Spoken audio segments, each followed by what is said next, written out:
Bonjour à tous et bienvenue dans cette vidéo qui est destinée aux élèves de troisième année collégiale autour de la leçon Les actions mécaniques, notion de force. Plus précisément, on va continuer la correction des exercices. Alors, notre exercice dans cette séance est de numéro 20 de la page 100 de Manuel Étincelle. Donc, on commence par la lecture attentive de l'exercice. Une bille en acier est accrochée à un fil.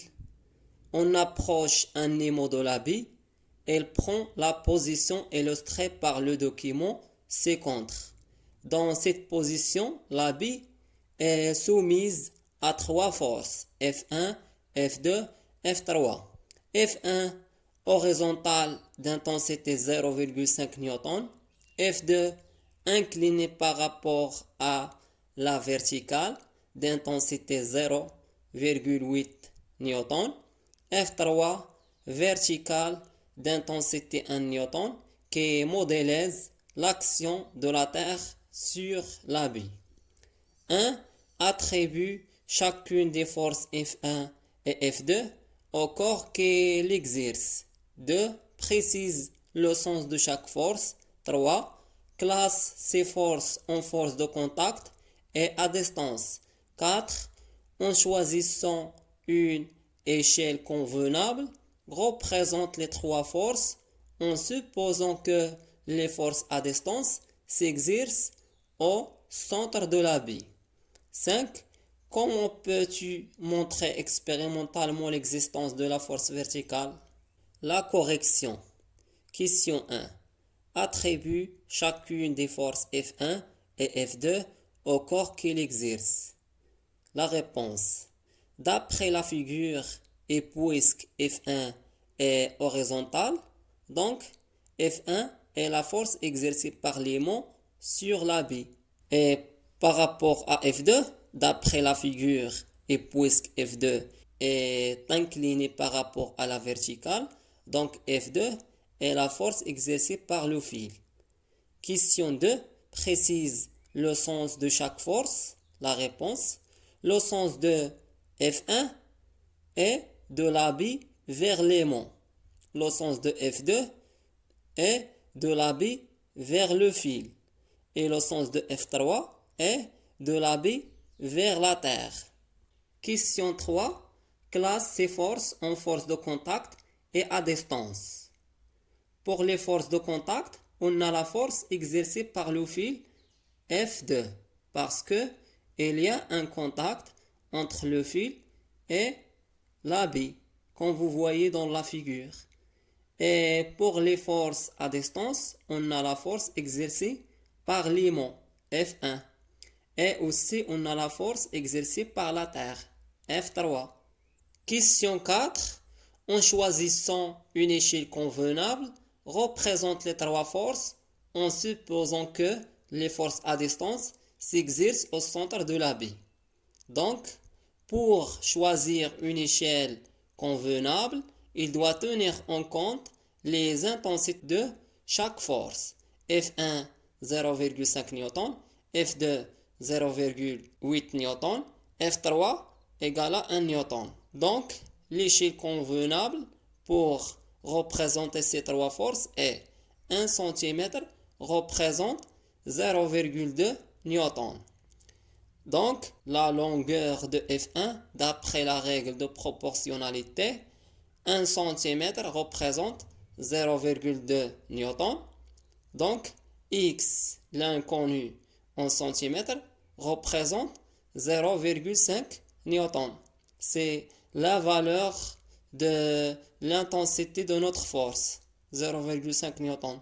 Donc, d'après la règle de proportionnalité, X en centimètres est égal à 0,5 N fois 1 cm, le tout divisé par 0,2 N, qui est égal à 2,5 cm. Alors, la longueur de F1 est égale à 2,5 cm. Et par la même méthode, on va calculer F2. Donc, la longueur de F2, d'après la règle de proportionnalité, 1 cm représente 0,2 newton, Y en centimètres représente 0,8 newton. L'intensité de la force F2 dans ce cas-là. Alors, par la même méthode, Y en centimètres égale à 0,8 newton fois 1 cm, le tout divisé par 0,2 newton, qui est égal à 4 cm. Alors, la longueur de F2 est égale à 4 cm. Maintenant, la longueur de F3. D'après la règle de proportionnalité, 1 cm représente 0,2 newton, Z en centimètres représente 1 newton, donc Z en centimètres est égal à 1 newton fois 1 cm, le tout divisé par 0,2 newton, qui est égal à 5 cm. Alors, la longueur de F3 est égale à 5 cm. Alors, maintenant, on a toutes les informations pour représenter chaque force. Pour le vecteur force F1, l'origine est le centre de la bille, la direction horizontale, le sens de la bille vers l'aimant, la longueur de 2,5 cm. Donc, on représente dans la figure le vecteur force F1 comme vous voyez. Et pour le vecteur force F2, l'origine est le point de contact entre la bille et le fil, et la direction inclinée par rapport à la verticale, entre parenthèses, coïncide avec le fil, et le sens de la bille vers l'aimant, et la longueur 4 cm. Donc, on trace aussi la force F2 dans la figure. Pour le vecteur force F3, l'origine centre de la bille, comme il y a donné dans les informations de l'exercice, parce que F1 c'est une force à distance, la direction est verticale et le sens de la bille vers l'aimant et la longueur égale à 5 cm, comme on a calculé avant. Et on représente aussi F2 dans la figure comme vous voyez. Question 5. Comment peux-tu montrer expérimentalement l'existence de la force verticale? Premièrement, la force verticale est la force exercée par la Terre sur la bille. Si on veut montrer expérimentalement l'existence de cette force, on éloigne l'aimant de la bille et on coupe le fil et par conséquent, la bille va tomber verticalement vers le bas. Et cela montre expérimentalement l'existence de la force verticale. Et finalement, je vous remercie de votre attention et à bientôt.